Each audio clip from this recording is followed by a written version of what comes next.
ના કર, હું ભુખાર મેલડી બેઠી છું. એ તમારો વિશ્વાસનો વધારો કરાવવા માટે, તમારો વિશ્વાસ મારા પ્રત્યે ટકાવવા માટે ડગલે ને પગલે આવા પરચા પૂરું છું.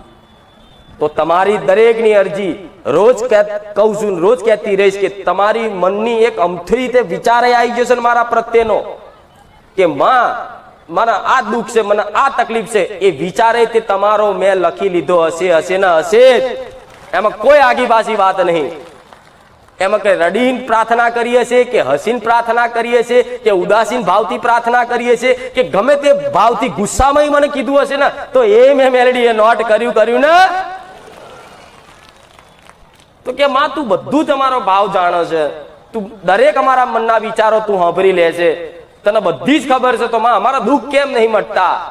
આ પ્રશ્ન થાય કે નહીં? થાય કે નહીં? તમારો તો કઈક એવો જીવ બળતો હશે, હારો આ મારા પછી આવ્યો પણ એ સુખી થઈ ગયો, હું એમને એમ રહ્યો. મારી આ મારા પેલા હું તો તારા વર્ષથી રવિવાર ભરું છું, પણ આ અમારા બાજુ વાળા તો બોલો 5 રવિવાર આવ્યા ને એમનું કામ થઈ ગયું અને વર્ષથી આવું મારું નહીં થતું. આવા થાય છે ને પ્રશ્ન, થતા જ હશે બધા, મને ખબર છે. તો તમારે એવું નહીં વિચારવાનું કે એનું બાજુવાળાનું કામ જલ્દી થઈ ગયું અને મારું નહીં થતું. અને છતાંય તે તમારો કામ નહીં થતા, કદાચ હું તમારા કામ નહીં કરતી અને છતાંય તમને જો મારો એડો લાગેલો છે ને અને 24 કલાક હું મેલડી યાદ આવું છું ને તો સમજી લો તમે માગ્યું છે આટલું અને હું હાલવા આટલું બેઠી છું. તમને મારી પર ઓંધળો વિશ્વાસ છે, પૂરેપૂરો વિશ્વાસ છે, પણ છતાંય તમારા કામ નહીં થતા તો સમજી લેજો તમે માગ્યું છે એના કરતા વિશેષ હાલવા બેઠી છું મેલડી. તમે જે માગ્યું છે એના કરતા બહુ અધળક ગણું કે કોઈ વસ્તુ માગવાની જરૂર નહીં પડે એવું હાલવા બેઠી છું, એવું માનજો. કદાચ આજે ને 2 વર્ષે જો કદાચ એવો અહેસાસ ના કરાવી દો તો ગોડા હું સોલંકી પીઠીની રોમ મારી મેલડી નહીં. આવું થાય છે કે નહીં? નવા જૂના બધાને થતું હશે કે મારી 5 રવિવાર થયા, 7 રવિવાર થયા, મારું કામ નહીં થતું. તો જેને મારી ભક્તિ લાગી છે ને એના કામ નહીં કરું જલ્દી. એ તો માગશે ને તોય જલ્દી પૂરું કરીશ. એમ કહેશે કે માં ગાડી લઈ આલો તો ગાડી નહીં લઈ આલું, માં બાઇક લઈ આલો બાઇક નહીં લઈ આલું. તોય તમારું બસ મન એ રાજી રહે ને ભલે માં અમારા કોઈ ગુના હશે, અમારા કોઈ કર્મો હશે, પણ માં તારામ ખોમી મને નહીં દેખાતી, ત્યાં તો મારી વાત સાંભળી જ છે, પણ ભલે માં ના લઈ આલો કઈ નહીં, પણ મને તારા વગર ચાલતું નહીં. બસ આ જેને એડો લાગી ગયો એનો સમજી લો બેડો પાર. અને જો જેને આ મારા શબ્દો સાંભળતા હોય, મારું પ્રવચન સાંભળતા હોય અને મારા શબ્દો જેને લાગુ પડતા હોય ને એ મનથી આ વાત મગજમાં ફીટ કરી લેજો. કદાચ તમને ઓધરો વિશ્વાસ છે મારા પ્રત્યે અને આંખો બંધ કરીને મારા માર્ગ ઉપર ચાલવાની કોશિશ કરો છો અને છતાં બી તમારા કોઈ કામ નહીં થતા તો સમજી લેજો આજે ને ભવિષ્ય કાલે તમારું નિર્માણ એવું કરીશ ને કે આખું જગત જોતું રહેશે મારા મેલડીના રામ. આજ મારો દીકરો છે, મારા દીકરાએ મને જયારે મને પોકાર કર્યો, મને યાદ કરીને તો પહેલો એનો ઓરતો અરજી પૂરી કરી આલી, પણ જયારે મને મેલડીને બેહાડી ને તો 2 વર્ષ સુધી તો મેં પોદડું નહીં હલવા દીધું. પોદડું નહીં હલાયું. એ માગત તોય ના હાલું. રૂપિયાથી તકલીફ, શરીરથી તકલીફ, ગમે તે તકલીફો ચાલુ, છતાંય તે માં મેલડીને મેલડી જ કર્યું છે. એનો આ પ્રભાવ છે. કહેશે કે જે સાચા ભક્ત હોય ને મારા સાચા, જેને ખરેખરમાં મારો એડો લાગ્યો છે, મારા પ્રત્યેની ભક્તિ જાગી છે ને, દેવ એની જ પરીક્ષા કરે. જે પરીક્ષા કરવા લાયક હોય ને દેવ એની જ પરીક્ષા કરે. પણ કોઈ જલ્દી એવું વિચારતું હોય કે મારા જલ્દી કામ થઈ ગયા અને કામ કરાઈને હું જતો રહું તો એટલામાં જ રહેવાનો છે. પણ જો મારા સાનિધ્યમાં આવી અને તમે બેહી અને રોજ પ્રાર્થના કરો છો અને રોજ અરજી કરો છો ને તો સમજી લેજો તમારા કુળદેવીનો ભેટો ના કરી આલું ને તો લગીન મને મેલડી જપ નહીં વરે. કે દીકરાઓને એવો અહેસાસ કરી આલીશ કે માનો પ્રેમ જગતમાં શું છે, દેવી શક્તિના વાલ જગતમાં ચેવા હોય છે એ તો હજુ અનુભૂતિ નહીં, તમને 1% અનુભવ નહીં, ખાલી મારા પરચા જ હોયા છે. મારી વાતો સાંભળીશ પણ મારી વાતો જીવનમાં અમલ કરી જોજો, જીવન કેવું આનંદમય થઈ જાય છે. અંદર તમારી આત્મામાં ગમે તેટલા કરોડો રૂપિયા આવે જે આનંદ મળે ને એના કરતા તે મારી ભક્તિમાં પરમાનંદ મળે. આવું મેલડી માતા બોલું છું. દરેક આનંદના ભૂખ્યા છે. તમારી આત્માને શું જોઈએ છે? આનંદ. તમે ત્યાં પૈસા પાછળ ભાગો છો, મિલકત પાછળ ભાગો છો, કોઈ વસ્તુ પાછળ ભાગો છો. તો કેમ ભાગો છો? આનંદ પ્રાપ્ત કરવા માટે, સુખની અનુભૂતિ કરવા માટે. પણ એ સુખ કાયમ રહેતું. પૈસા આવી જાય છે તો પૈસા આવી જાય કરોડો તો રાજી થઈ જાય, હા 1 કરોડ રૂપિયા આવી ગયા. 1 કરોડ ધીરે ધીરે ધીરે ખાલી થાય ને એટલે એને ચિંતા થાય, ટેન્શન આવે, અને કરોડ પતી જાય ને એટલે પાછો દુખી ને. તે એ આનંદ કેવો કહેવાય? ક્ષણભરનો, થોડા ટાઈમનો. પણ તમારી આત્મા તો 24 કલાક એ આનંદની ભૂખી હોય છે કે બસ આવો 24 કલાક આનંદ રહેવો જોઈએ. તો 24 કલાક આનંદ મગ્ન થઈ જાવ તો પછી કોઈ સુખ દુઃખ અડે? મારા તમને એ હાલવું છે. હજુ તે મારી વાતો કદાચ કોકના ઉપરથી જતી હશે, પણ જે સાચા ભક્તો હોય ને, મારા પ્રત્યે પ્રેમ જાગ્યો હોય ને, એ મગજમાં વાત ફીડ કરી લેજો. એવી અનુભૂતિ કરાવીશ ને કે દુનિયા ભૂલી જશો, ખાલી મને મેલડી નથી યાદ રાખશો. અને જ્યારે દુનિયા ભૂલી અને એક જ બસ દેખાય, એક જ લક્ષ્ય તમારું દેખાય કે મારી માતા, મારી ચામુંડા, મારી મહાકાળી, મારી હરસિદ્ધિ, મારી શક્તિ, મારી બુટ ભવાની, મારી ઉમિયા, મારી ખોડિયાર, મારી હિંગળાજ, એક જ લક્ષ્ય દેખાશે. કોઈને કે મારી મેરડી, કોઈને મારી સધી, મારી મહાણી. રામ, જે દાડો આ લક્ષ્ય રહ્યું ને તમારું, સુખ આવ્યું કે દુઃખ આવ્યું, ખાલી દેખાય છે તમારી માં. દુનિયા શું કરે છે શું નહીં કરતી આનાથી કોઈ મતલબ નહીં. બસ તમારી હંમેશા તમારું મન 24 કલાક માતાના ભગવાનના નામમાં જો સ્મરણ એક વખત પકડાઈ ગયું ને તો સમજી લો તમારો ભવનો ભવ સાગર આ પાર થઈ જશે. હું મેરડી આવું બોલું છું. વડા મનુષ્ય જીવનનો ઓળખો, તમારા મનુષ્ય જીવનનો ઓળખો. મનુષ્ય જીવન ખાલી આમથી આમ રૂપિયા પાછળ દોડવા આતર અને મોન સન્માન મોટું લઈ અને પદ મોટા લઈ અને કદાચ એના માટે નહીં. મનુષ્ય જીવન ભગવાને આલ્યું છે ને કઈક ઉદ્દેશ પૂરો કરવા માટે આલ્યું છે.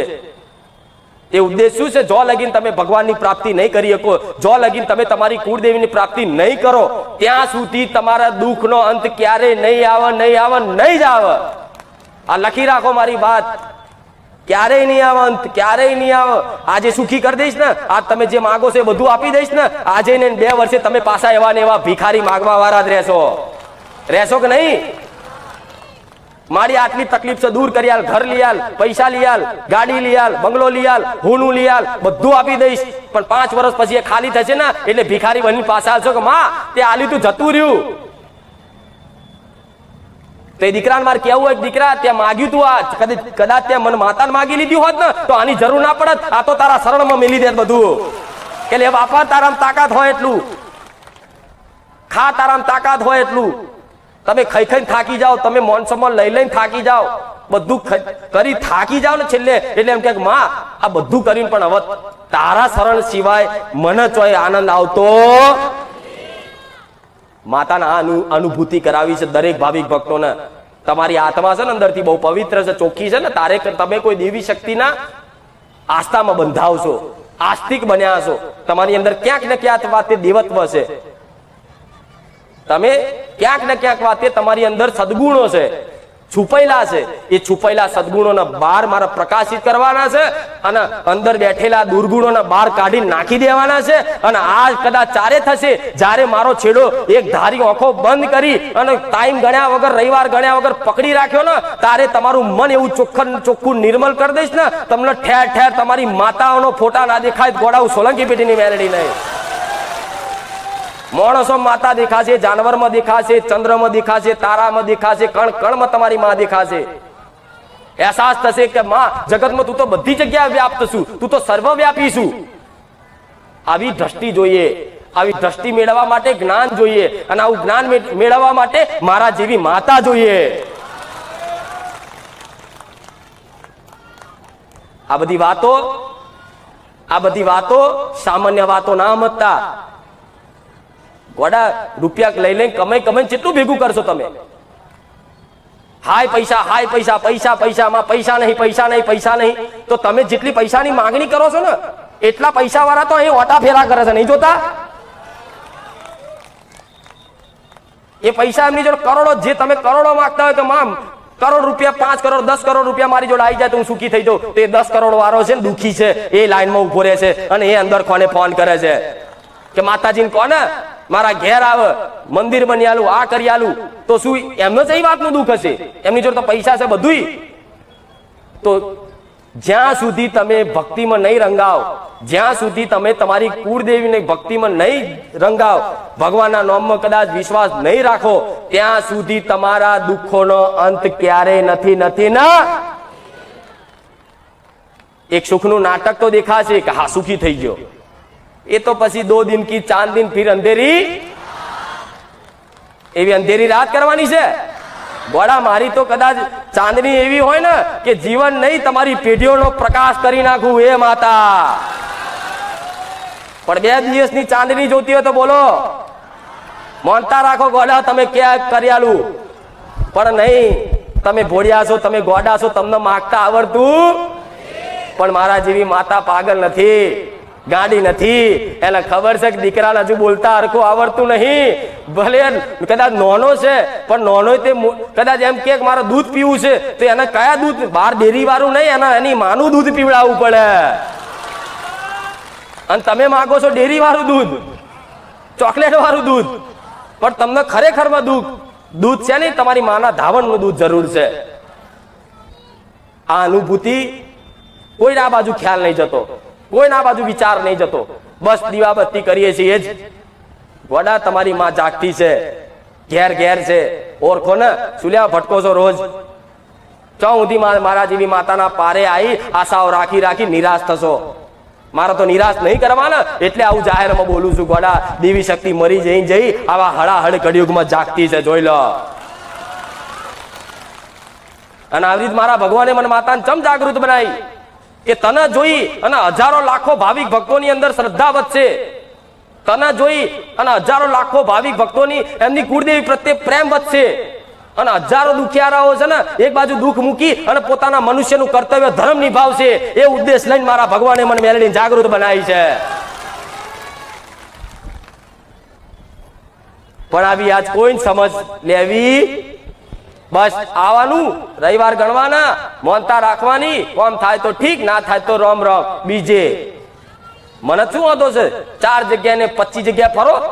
કોઈ જગતની માતા, કોઈ જગતના ભુવા, કોઈ તમારું ભલું નહીં કરી શકે. યાદ રાખજો મારી વાત. કોઈનામાં એવી સામર્થ્ય નહીં. આખા વિશ્વ બ્રહ્માંડમાં કે ને તો ખાલી દેવી શક્તિ મારો ભગવાન, એના સિવાય ધરતી પરના કોઈ એવા સૃષ્ટિના કોઈ મનુષ્યની એવી તાકાત નહીં, કોઈ એવું સામર્થ્ય નહીં કે કોઈના આશીર્વાદમાં હાથ મેળવાથી કોઈકના દુઃખ મટાડી શકે. ના થાય, ક્યારેય ના મટે. ભગવાન કૃષ્ણ હતા ને, ભગવાન સાક્ષાત હતા, તો અમે દુર્યોધનને ઓળખ નથી હતી. એને દુષ્ટ કહેતો હતો, દુષ્ટ એ પોતે હતો, ભગવાન ને દુષ્ટ કે.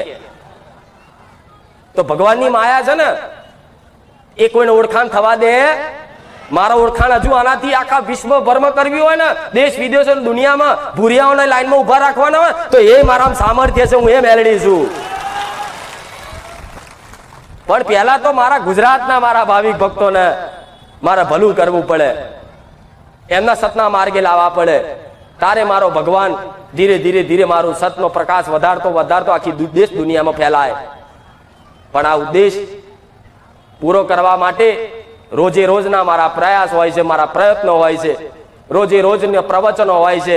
આ પ્રવચન જીવનમાં અમલ કરી જોજો. એક વખત ના થાય ને, કદાચ આળસ આવે ને અને બેચેની લાગે ને, તો એ ખાલી મારી હામાં હા મિલાઈને ખાલી કોશિશ કરજો. કોશિશ સપોર્ટ હું મેલેડી કરીશ કે માં અમારથી ના થાય ભક્તિ, અમે કારા માથાના માનવી, અને તમારથી ના થાય તો કઈ નહીં, પણ તમારું હું પણ મેલી મારા શરણમાં મૂકી દેજો કે માં અમારથી ભક્તિ ના થાય, પણ લે ભક્તિ તે તું કરાવજે, તું પ્રદાન કરજે, તો હું પ્રદાન કરીશ તમારી માની ભક્તિ કરવા માટે. હું મારી ભક્તિ કરવા માટે નહીં કહેતી, તમારી કુળદેવી પ્રત્યેની ભક્તિ કરાવવા માટે હું ભક્તિની શક્તિ પ્રદાન કરીશ કે જાઓ તથાસ્તુ. પણ કોશિશ તો કરો, જીવનમાં સંકલ્પ તો કરો. ભક્તિમાં શું છે અનુભવ તો જુઓ. મોટા મોટા ભક્તોના ઇતિહાસ જુઓ, રામાયણ જુઓ, મહાભારત જુઓ. એમાં તમને આવા પુરાણોમાં આવા ધર્મની વાતો અને ધર્મના પરચા અને મારા ભગવાનનું અસ્તિત્વ શું છે ને એનું જ્ઞાન સમજ તો થોડી તો લો. આજ મોબાઈલમાં આખા ગામના બધા જાત જાતના વિડીયો જોવો છો, બધા હસી મજાકના. તો ગોળા કોકદાળ 1 કલાક બેહી અને મારા રામાયણના પાઠ તો કરો. રામાયણ તો જોવો, મહાભારત તો જોવો, તો કંઈક ની કંઈક સદબુદ્ધિ પૂરા છે. પણ આજ તો બસ અહીંથી જ્યાં નહીં, ઘેર પહોંચ્યા નહીં, એટલે રોજે રોજનું જે ચાલુ હોય ચાલતું જ રહેવાનું. મોબાઈલનો જમાનો છે તો એ જ મોબાઈલમાં તે સારું આવે છે, ખરાબ આવે છે. શું જોવું એ તમારી પર નિર્ભર થાય છે. પણ આજે કોઈને આવા પ્રવચન, આવા ભગવાનની લીલા મહિમા કોઈને જોવી. હમણાં પૂછ્યું કે રામાયણ કેટલાય જોઈ, તો ગણી 25% વાંગરી ઊંચી થાય. કે મહાભારત કેટલાય જોઈ, ગણી 25% માણ વાંગરી ઊંચી થાય. એ તે જોવા ખાતર જોઈએ. ભગવદ્ ગીતા કોણે વાંચી? ભગવાન જાણે. ભગવદ્ ગીતા એટલે શું? અમુકને એ નહીં ખબર. અરે ગોડા, તમે સનાતન હિન્દુ ધર્મના કદાચ દીકરાઓ છો. તમારો જન્મ થયો ને એ ભારત દેશમાં થયો છે, અને એમાં તે હિન્દુ ધર્મમાં, તો તમે બહુ ભાગ્યશાળી છો. નહીં તો આફ્રિકાના કારિયાઓના જંગલો, એમેઝોનના જંગલમાં નાખ્યા હોત તો ભગવાને ચઈ ગાડી ફેરવત, ચયું ઘર માગત, કપડા પહેરવાના ઠેકોણા ના હોત. તો ભગવાનની કૃપા છે ને કે મનુષ્ય અવતાર મળ્યો, એમાં તે પાછો ભારત જેવો દેશ મળ્યો, અને ભારત જેવો દેશ મળ્યો એમાં હિન્દુ જેવું ધર્મ મળ્યું, અને હિન્દુ ધર્મમાં તે કદાચ ગુજરાત જેવું રાજ્ય મળ્યું. ગુજરાત રાજ્યની હું સોલંકી પેઢીની નોમ મારી મેલડી મળી. તો આ કૃપા નહીં? કૃપા નહીં મારી અમારી પર? તો કૃપા, અમે તો આવા છીએ તેવા છીએ, અમારી પર ભગવાનની કૃપાને હું તો લાયક જ નહીં. એટલે ગોડા, ભગવાને કૃપા કરી છે તો તારે તો આટલું પ્રવચન સાંભળવા મળે છે. નકર આ જેવા તેવાને શ્રવણ કરવાની તાકાત નહીં. એ તો બેચેન થાય. જો કેવા ઉભા થાય, આ બેચેની કહેવાય. આત્મા ગ્રહણ ના કરે, સ્વીકાર ના કરે. ચમ અંદરનો મેલ પડ્યો હોય ને એટલે આ મારા સત વાતો એમની આત્મા બેચેની કરાવે, અને માયા એવું કે ઉભો થઈને જતો રહે. આ પ્રભાવ છે, આ પ્રભાવ છે જીવનમાં. હમણાં જો પિક્ચર ચાલતું હોય ને તો 3 કલાક બેસી રહેશે આમ નામ. શું લેવા આવો છો લુચ્ચાઓ? આ રીતે મોટા ફેરા કરવા હોય તો. હમણાં અજય દેવગનનું પિક્ચર ચાલતું હોય, શાહરુખ ખાનનું પિક્ચર ચાલતું હોય, અમિતાભ બચ્ચનનું પિક્ચર ચાલતું હોય ને તો 3 કલાક એક ધારી બેસી રહેશે આમ નામ. ના ભૂખ લાગે, ના કશું જ નહીં. બોલો. અને પિક્ચર 3 કલાકનું જોઈને બહાર આવો ને, અને કદાચ પૂછો આખી સ્ટોરી, તો એક વાતની સ્ટોરી કે તમને. બોલો. અને સ્ટોરી કે તો બરોબર છે, પિક્ચરમાં શું હતું એ તો કે બરોબર છે, પણ કદાચ અંદર પેલો પિક્ચરમાં હીરો ફાઇટિંગ કરતો હોય ને તો બહાર આવીને એ ફાઇટિંગ કરે. ચમ વાલું લાગે છે? એ તમને મન માન્યું છે. અહીં મન માનતું એ નહીં માનતું. એનું કારણ શું છે? એવું ના કહેતા કળિયુગ. મારી કળિયુગ છે એટલે કળિયુગની બોના છે બધાના. આજે તે કદાચ તમે સુધરી જાઓ, તમે સત વિચાર કરો, તમે સતના માર્ગે આવો, આજે તે તમને સતયુગ છે એવું અહેસાસ કરાવું. મેરડી માતા સતયુગમાં ને ત્રેતામાં, દ્વાપર યુગમાં તો થશે ને રાક્ષસો માણસોને ઉઠાઈ અને કાચા ખાઈ જતા અને હાડકા ભેગા કરતા. ખબર છે ને રામાયણમાં? ઋષિ મુનિઓના હાડકા ભેગા કરી અને ઢગલા કરે. તો આજ તો એવા તમને કોઈ ખાવા વાળા છે એવા? આજ તો કોઈ તમને એવા મારવા વાળા છે? આજ તો કદાચ ભગવાનની બનાવેલી વ્યવસ્થા